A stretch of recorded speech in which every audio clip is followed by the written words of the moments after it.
அதாவது எல்ஐசி விஷயத்தில் எல்லா மொழிகளிலும் அவங்க அந்த ஆடு கொடுத்துருந்தாங்க. அது சில ஸ்நாக்ஸ் மூலமாக தமிழ் வரல.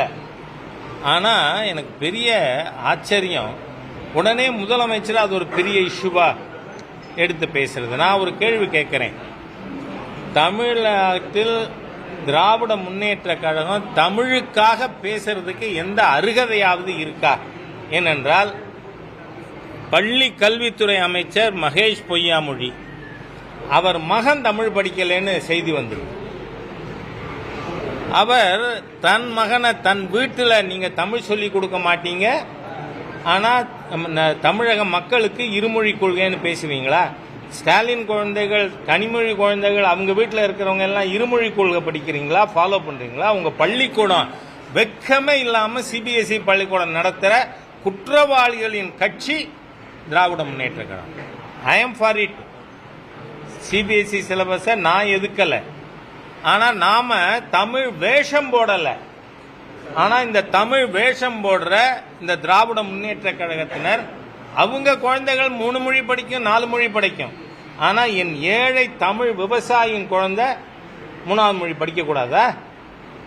ஏழை தொழிலாளர் குழந்தை படிக்கக்கூடாதா? இவர்கள் தீய சக்தியா இல்லையா? இன்னைக்கு மகேஷ் பொய்யாமொழி ஷுட் கிளாரிஃபை. ஏன் உங்க பையன் பிரெஞ்சு படிக்கணும்? ஏன் தமிழ் படிக்கலை? ஏன் திராவிட முன்னேற்ற கழகத்தில் இருக்கிறவங்களுடைய குழந்தைகள்லாம் சமச்சீர் கல்வியில் சேர்க்க மாட்டீங்க உங்க குழந்தைகளை? ஆகவே இந்த மொழி தகுடு திட்டம் உங்களுடைய மோசமான நடவடிக்கை, மக்கள் விரோத செயல்கிறேனா? சாதாரண ஏழை எளிய மக்களுக்கு நீங்க தடை போடுவீங்க. அரசு பள்ளிக்கூடத்தில் அவங்களுக்கு ஆப்ஷனலா நீங்க பாத்தீங்கன்னா, திராவிட முன்னேற்ற கழகம் காங்கிரஸோட மத்தியில் ஆட்சியில் இருந்தது. அந்த 10 வருஷமும் 3வது மொழிங்கிறது ஹிந்தி இருந்தது.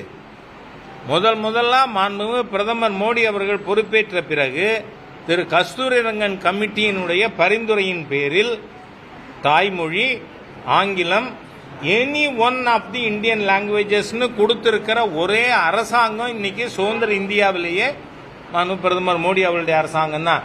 ஏன்னா இந்த நேஷனல் எஜுகேஷன் பாலிசி ராஜீவ்காந்தி அவர்கள் பிரைம் மினிஸ்டர் இருந்தப்போ முடிவு செய்யப்பட்டது. அதில் 3வது மொழி ஹிந்தி ஆர் சன்ஸ்கிரிட்னு இருந்ததை any one of the Indian லாங்குவேஜஸ்னு சொல்லி எல்லா மொழிகளுக்கும் முன்னுரிமை கொடுத்து அவரவர் தங்கள் குழந்தைகளை தான் விருப்பப்பட்ட மொழி கற்றுக் கொடுக்கலாம்னு சொன்னால், திருப்பி கொஞ்சம் கூட வெட்கமே இல்லாமல் மாண்புமிகு முதல்வர் அவர்களும் சரி, அவருடைய திராவிடியன் ஸ்டாக் அவர்கள் பேசிக் கொண்டிருப்பது மத்திய அரசை குறை சொல்லுவதை மக்கள் மறுத்தளிக்க ஆரம்பித்திருக்கிறார்கள். உங்க வேஷம் இனிமே எடுபடாது. 64, 67 திராவிட முன்னேற்ற கழகம் வேற. அன்னைக்கு நீங்க குற்றவாளியா இல்லை, யுவர் ரா. ஆனா இன்னைக்கு எல்லா திராவிட முன்னேற்ற கழகம் முதலமைச்சர் குடும்பத்திலிருந்து எல்லாருமே குற்றவாளிகள் தமிழ் விஷயத்தில்.